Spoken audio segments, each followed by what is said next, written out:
यदि तपाईहरुसँग 20000 प्राइस छ र तपाईहरु 20000 को रेन्जमा चाहिँ फोन किन्न खोज्दै हुनुहुन्छ नेपाल मार्केटमा 2026 मा आएर भने तपाईहरुको लागि चाहिँ यो भिडियो हेल्पफुल हुन सक्छ र यो भिडियो तपाईहरुले अन्तिमसम्म चाहिँ हेर्नु होला।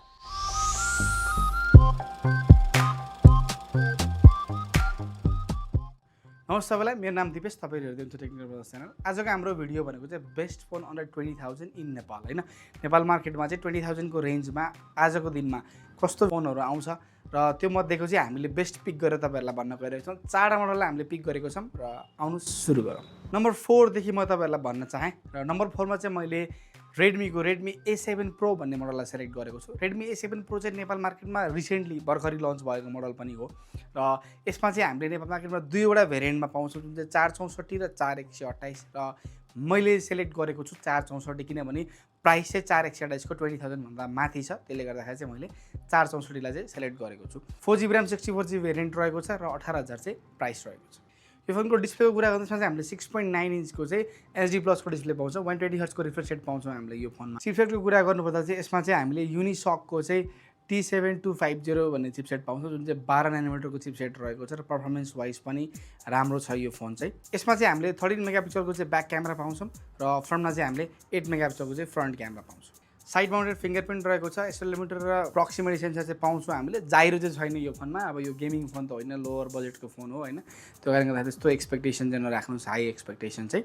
यो फोनमा चाहिँ हामीले 6000 mAh को ब्याट्री पाउँछौँ र बक्समा चाहिँ हामीले 15 वाटको चाहिँ वायर्ड चार्जर पाउँछौँ। यो डिजाइन एन्ड बिल्ड क्वालिटीको कुरा गर्दा यो डिजाइन वाइज चाहिँ ठ्याक्कै पुरानो मोडल जुन चाहिँ Redmi को A7 जस्तै देखिन्छ हल्का हैन, हेर्दाखेरि चाहिँ। प्लास्टिक ब्याग हो, यसको फ्रेम पनि तपाईको प्लास्टिक रहेको छ र ड्युरेबिलिटी पनि ठिकठाक नै रहेको छ यो फोनको चाहिँ। यो फोनमा चाहिँ हामीले चारवटा कलर अप्सन पाउँछौँ, ब्ल्याक, ब्लू, ग्रीन र अरेन्ज। अब कुरा गरौँ नम्बर 3 को, जुन चाहिँ मोटोको G06 पावर भन्ने मोडललाई राखेको छु।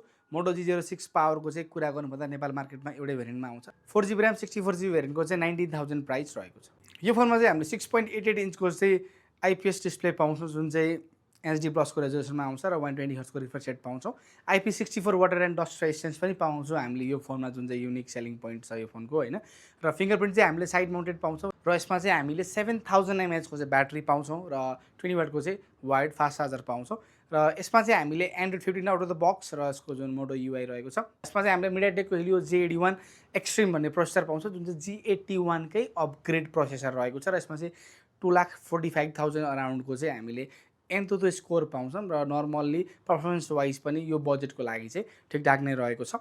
र यसमा चाहिँ हामीले 50 मेगापिक्सलको मेन सेन्सर ब्याकमा र फ्रन्टमा चाहिँ हामीले 8 मेगापिक्सलको फ्रन्ट क्यामेरा पाउँछौँ र क्यामेरा क्वालिटी वाइज पनि यो फोन राम्रै देखिन्छ। यहाँनिर बजेट रेन्जको फोन अनुसारले चाहिँ हेर्ने हो भने यसको क्यामेरा क्वालिटी पनि तपाईँहरूलाई राम्रै लाग्छ।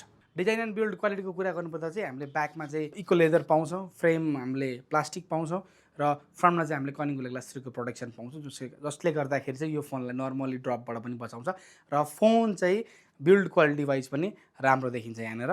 यो फोनमा चाहिँ हामीले जाइरो सेन्सर पाउँदैन, त्यो कारणले गर्दाखेरि चाहिँ अब गेमिङको लागि चाहिँ ठिकठाक छैन यो फोन, त्यस्तो राम्रो छैन भन्नुपर्ने हुन्छ। नर्मल युजरको लागि चाहिँ यो फोन राम्रो छ। अब कुरा गरौँ नम्बर 2। नम्बर 2 मा चाहिँ मैले इन्फिनिक्सको स्मार्ट 20 भन्ने मोडललाई राखेको छु। नेपाल मार्केटमा चाहिँ स्मार्ट 20 पनि दुईवटा भेरिएन्ट अप्सनमा आउँछ।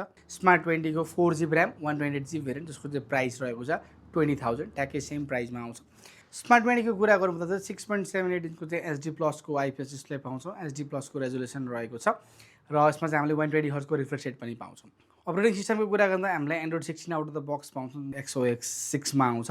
प्रोसेसरको कुरा गर्दा हामीले MediaTekको Helio G81 अल्टिमेट भन्ने प्रोसेसर पाउँछौँ र पर्फर्मेन्स वाइज पनि यो ठिकठाक नै रहेको छ। यतिको बजेट रेन्जको लागि चाहिँ एउटा राम्रै पर्फर्मेन्स भएको फोन हो यो हैन। यो फोनको चाहिँ क्यामेरा हेर्नु चाहिँ ठिकठाक नै रहेको छ। ब्याकमा पनि 8 मेगापिक्सल र फ्रन्टमा पनि 8 मेगापिक्सल क्यामेरा रहेको छ र 8 मेगापिक्सल भए पनि ब्याक क्यामेरा चाहिँ राम्रै पर्फर्म गरेको देखेँ मैले चाहिँ। बवालै त छैन हैन, ठिकठाक नै रहेको छ। क्यामेरा क्वालिटी भन्दा पनि यसमा चाहिँ बढी फोकस प्रोसेसर र यसमा चाहिँ तपाईँको डिजाइनमा रहेको छ। डिजाइन एन्ड बिल्ड क्वालिटीको कुरा गर्दा चाहिँ हामीले प्लास्टिक ब्याक पाउँछौँ, फ्रेम प्लास्टिक रहेको छ, फ्रन्टमा ग्लास बिल्ड भइहाल्यो। ब्याट्रीको कुरा गर्दा चाहिँ हामीले 5200 mAh को ब्याट्री पाउँछौँ र 15 वाटको चाहिँ चार्जर पाउँछ, जुन चाहिँ अहिलेको टाइममा हेर्ने हो भने चाहिँ स्लो चार्जर नै भन्नुपर्छ। साइड माउन्टेड फिंगरप्रिन्ट पाउँछौँ। अब जाइरो यो फोनमा छैन, प्रक्सिमिटी एक्सेलेरोमिटर अरू सेन्सरहरू चाहिँ पाउँछौँ, जाइरो चाहिँ पाउँदैन। त्यही भएर गेमिङको लागि चाहिँ होइन त्यस्तो खासै यो हैन। नर्मल गेमिङको लागि चाहिँ ठिकठाक नै छ, तर पब्जी सब्जी अलिकति हाई एन्डको गेमहरू चाहिँ खेल्न सकिँदैन यसमा राम्रोसँग हैन। नम्बर 1 मा चाहिँ Redmi 15C भन्ने मोडललाई राखेको छु मैले र Redmi 15C मा पनि हामीले 3वटा भेरिएन्ट पाउँछौँ र त्यसको सबैभन्दा लोवर भेरिएन्टलाई चाहिँ हामीले 20,000 मा किन्न मिल्छ। त्यो कारणले गर्दाखेरि 4GB ऱ्याम 128GB भेरिएन्ट र 20,000 चाहिँ प्राइस रहेको छ। 6.9 इन्चको HD प्लसको डिस्प्ले पाउँछौँ हामीले, 120 हर्ट्जको रिफ्रेश रेट पाउँछौँ यो फोनमा। MediaTek helio G81 4G processor पाउँछौँ र यसमा चाहिँ हामीले 12 nanometerको प्रोसेसर हो। त्यो कारणले गर्दाखेरि पर्फर्मेन्स वाइज पनि ठिकठाक नै रहेको छ यो फोन चाहिँ। ब्याकमा चाहिँ हामीले 50 मेगापिक्सलको मेन सेन्सर पाउँछौँ र फ्रन्टमा चाहिँ हामीले 8 मेगापिक्सलको चाहिँ फ्रन्ट क्यामेरा पाउँछौँ र क्यामेरा क्वालिटी वाइज पनि राम्रै छ यो फोनको चाहिँ। बजेट रेन्जको लागि चाहिँ अहिलेसम्मको मोडलहरूमध्येमा चाहिँ सबैभन्दा राम्रो क्यामेरा मलाई यो फोनको लाग्यो होइन। 6000 mAh को ब्याट्री र 33 वाटको चाहिँ वायर्ड फास्ट चार्जर रहेछ, जसले गर्दाखेरि चाहिँ ब्याट्री मजाले तपाईँहरूलाई दिन्छ वान डे होइन, र चार्ज पनि क्विक हुन्छ। यसमा चाहिँ हामीले साइड माउन्टेड फिङ्गरप्रिन्ट सेन्सर पाउँछौँ। यसमा पनि जाइरो चाहिँ छैन, प्रक्सिमिटी र एक्सिलोमिटर सेन्सरहरू चाहिँ पाउँछौँ हामीले यो फोनमा पनि। डिजाइन एन्ड बिल्ड क्वालिटीको हेर्दाखेरि चाहिँ हामीले ब्याकमा चाहिँ प्लास्टिक बिल्ड पाउँछौँ, फ्रेम प्लास्टिक, र फ्रन्टमा चाहिँ ग्लास बिल्ड भइहाल्यो। डिजाइन वाइज पनि यो फोन चाहिँ अलिकति ठुलो छ होइन, नर्मल्ली हातमा लिँदाखेरि तपाईँलाई फोन चाहिँ ठुलो फिल हुन्छ र हेभी पनि छ, किनभने ब्याट्री एमएच चाहिँ 6000 mAh छ। त्यसले गर्दाखेरि चाहिँ तपाईँहरूले हातमा लिँदाखेरि हेभी पनि फिल हुन्छ। यो रहेको छ नेपाल मार्केटमा 20,000 को रेन्जमा चाहिँ बेस्ट फोन होइन। यो भिडियो तपाईँहरूलाई चाहिँ हेल्पफुल लाग्यो भने चाहिँ लाइक, सब्सक्राइब र सेयर गरिदिनु होला। हस्त, धन्यवाद।